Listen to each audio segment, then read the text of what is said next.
வணக்கம்ங்க. இந்த தேர்தலுக்கு இருந்த பதட்டத்தை விட ஆட்சி அமைக்கிறதுக்கு இருந்த பதட்டம் தானுங்க ரொம்ப அதிகமாக இருந்துச்சு இல்லைங்களா? ஒரு வழியாக எல்லாம் ஆதரவு கொடுத்துட்டாங்க, ஆளுநரையும் ஏற்றுக்கிட்டாரு. சரி, இந்த பதட்டம் எதனால் வந்ததுன்னு பார்க்குறதுக்கு முன்னாடி விடுதலை சிறுத்தைகள், கம்யூனிஸ்டுகள், முஸ்லீம் லீக் போன்ற கட்சிகள்லாம் தலைவர்கள் கட்சி உறுப்பினர்களுக்கும், கட்சி உறுப்பினர்கள் தலைவருடைய பேச்சுக்கும் முடிவுக்கும் எவ்வளவு மதிப்பு கொடுத்து கட்சிகளை வழி நடத்திட்டு போகிறாங்கங்கிறது இந்த 2 நாளில் நம்ம ரொம்ப தெளிவாக தெரிஞ்சிருக்க வேண்டியிருக்கு இல்லைங்களா? குறிப்பாக இது இப்படித்தான் நடக்கும்னு தெளிவாக தெரிஞ்சு தேர்தல் முடிவுகள் வந்த உடனே திமுகவினுடைய தலைமை தெளிவாக நாங்கள் இனி எதிர்கட்சியாக, ஒரு நல்ல எதிர்கட்சியாக இருந்து நாங்கள் செயல்படுவோம் அப்படின்னு சொல்லிட்டாங்க.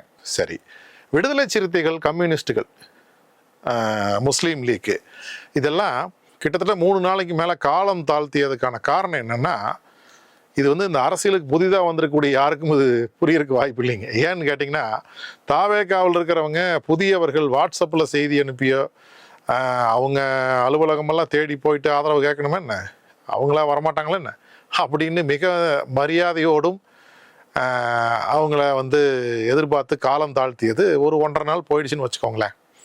இடையில ஒருத்தர் தன்னோட குழந்தைய வேற தொலைச்சிட்டு தேடி திரிஞ்சிருப்பாவும். இதில் அதுக்கு முன்னாடியே ஆளுநரை சந்தித்து ஆட்சி அமைக்க எந்த அடிப்படையில் கேட்கணும் அப்படின்னு தெரியாமல் கேட்டுட்டு இருந்தாங்க. அதாவது தனிப்பெரும் கட்சியாக அதிக இடங்களையும் நாங்கள் பெற்றிருக்கிறோம், எங்களுக்கு பதவி பிரமாணம் செஞ்சு வைங்கன்னு கேட்டிருந்தா இந்த பிரச்சனையே இல்லை. இதில் இந்த அமமுக எம்எல்ஏ ஒருத்தரோட கையெழுத்து எங்கேயோ ஒரு டாக்குமெண்ட் இருந்து எடுத்தாங்களா என்ன பண்ணாங்கன்னு தெரியல. ஃபோட்டோஷாப் பண்ணி ஒரு பிரிண்ட் அவுட் எடுத்து அதில் ஒட்ட வச்சு கொண்டு போய் கொடுத்துருப்பாங்க போட்டு தெரியுது. எங்கள் சின்ன சித்தப்பு பையனுங்க இவரும் எங்களுக்கு சப்போர்ட் பண்ணுறாருங்க, இந்தாங்க 114ன்னு கொடுத்துருப்பாங்கன்னு நினைக்கிறேன். அப்பங்க எழுத்த பள்ளிக்கூடத்து ப்ரோக்ரஸ் கார்டில் போட மாட்டான்னு சொல்லணுன்னா இவங்களே போட்டுக்கிறாங்களே, அந்த மாதிரி அது மாதிரி நினச்சிருப்பாங்கன்னு நினைக்கிறேன். சரி, அப்புறம் எல்லாத்துக்கும் முந்திரி கோட்டையாக முந்திட்டு போய் அவங்க கூட சேர்ந்த காங்கிரஸ் அமைச்சர் பதவியை உறுதி செஞ்சிடுச்சு, ஆதரவையும் கொடுத்தாச்சு. கம்முன்னு விட்டுட்டு உட்காந்துருக்க வேண்டியதானே, அதை விட்டு போட்டு முறையற்ற வழியை காட்டி விட்டுருக்குறாங்க. அதாவது அவங்களோட அந்த 5 எம்எல்ஏக்களையும் காட்டி, இந்தாங்க 108ஓட 113 பேர் இந்தாங்க ஆதரவு இந்தாங்கன்னு சொல்லி கொடுத்துருக்குறாங்க. அதனால விஜய் 4 தடவை ராஜ்பவனுக்கு முடியாந்துட்டு இருந்தார்.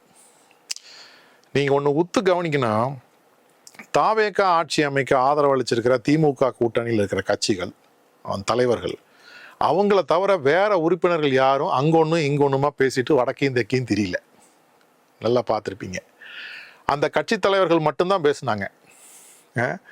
எல்லோருமே அவங்க தலைவர் தடாபுடான்னு முடிவெடுக்கிற கோப்பில் கட்சி நடத்தலை.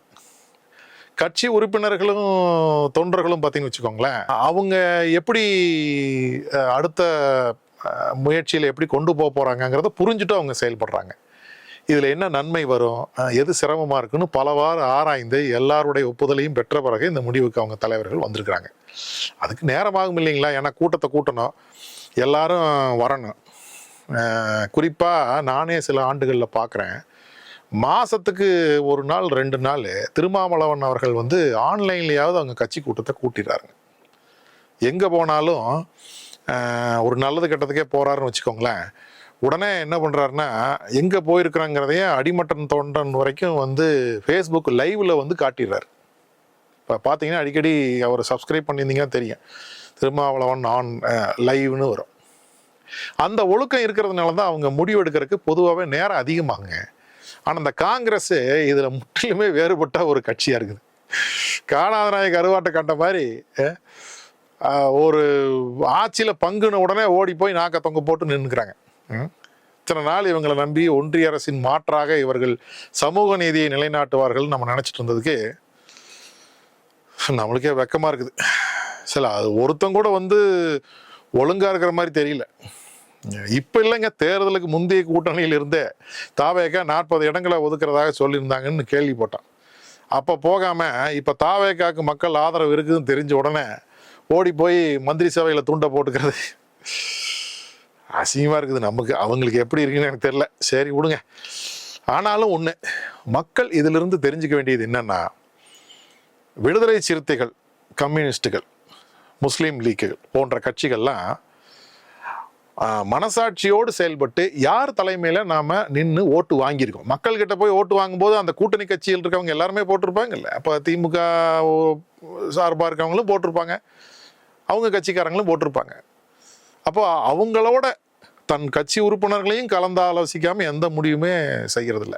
பொறுமையாக முடிவெடுத்து அவங்ககிட்டையும் பேசி கூட்டணியில் நாங்கள் தொடர்றோங்க, ஆனால் இப்போதைக்கு தாவேக ஆட்சி அமைக்கட்டும், ஆளுநர் ஆட்சி வராமல் இருக்கட்டும் அப்படின்னு பேசியிருப்பாங்க.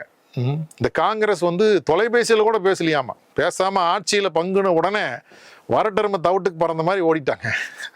டே வாடா, டே செருப்பு போட்டுட்டு போறடா, போட்டு போடானா எனக்கு வேண்டாம்ங்க, எங்களுக்கு உயிர் போகிற அவசரம், நாங்கள் ஓடுறோம்னு ஓடிட்டாங்க. ஓடுருக்குது என்னத்த சொல்றது. இதுலயே இவங்களை நம்பி ஓட்டு போடுற மக்களை என்ன செய்வாங்கன்னு தெரிஞ்சு போச்சு இல்லையா? நாடு வழங்கினாப்புல தான். அப்புறம் இந்த வழக்கம் போல நம்ம தாவேகா தொண்டர் சிகாமணிகள் என்ன பண்றாங்கன்னா, இதுலயும் திமுக ஆட்சி அமைக்க முடியாது, தடுக்குது அப்படின்னு புலம்புல நம்ம பார்த்தோம். ஒருத்தர் திமுகவை இப்படி தனிச்சு விட்டாங்களேன்னு நக்கல் வேற. ஒன்று மட்டும் தெரியுதுங்க, திமுக மேல இவங்களுக்கு ஒரு வெறுப்பு இருந்துட்டே தான் இருக்குது. ஏன்னா எல்லா சாதி பயல்களையும் படிக்க வைக்கிறது எவ்வளோ பெரிய தப்பு இல்லை? அதுக்கு அவங்க மேலே வெறுப்பு இருந்தே ஆகணும்ல. நானும் திமுக ரொம்ப ஒழுக்கமானவங்க, ஒழுக்கம் நிறைஞ்ச கட்சின்னு சொல்லலை. அரசியல் வந்துட்டாலே எல்லாரும் உத்தமம் கிடையாதுங்க. ஆனால் தமிழகத்தினுடைய தொழில் வளர்ச்சி, கல்வி முன்னேற்றம், தனி மனித பாதுகாப்பு, சுயமரியாதை, இதெல்லாம் மற்ற மாநிலங்களை பார்த்துட்டு வந்தவங்களுக்கு அது அவங்களுக்கே தெரியலினாலும் அவங்க மனசாட்சிக்காக தெரியும். இல்லைன்னு சொல்லவே முடியாதுங்க. பேசும்போது வெளியே 1008 பேசலாம். ஏன்னா அவங்க திட்டம் வேறீங்க, இது கிடையாது. சரியா? என்ன ஒன்று சரி, நல்லபடியாக திரு விஜய் அவர்கள் தாவேகா தலைமையில் ஆட்சி அமைஞ்சு நம்ம நாட்டை நல்ல திட்டங்களை தொடர்ந்து புதிய நல்ல திட்டங்களையும் சேர்த்து கொண்டு மீண்டும் இந்தியாவில் முதன்மை மாநிலமாக மாற்ற வேண்டும் என்று வேண்டிக் கொள்கிறோம். நன்றி, வணக்கமுங்க.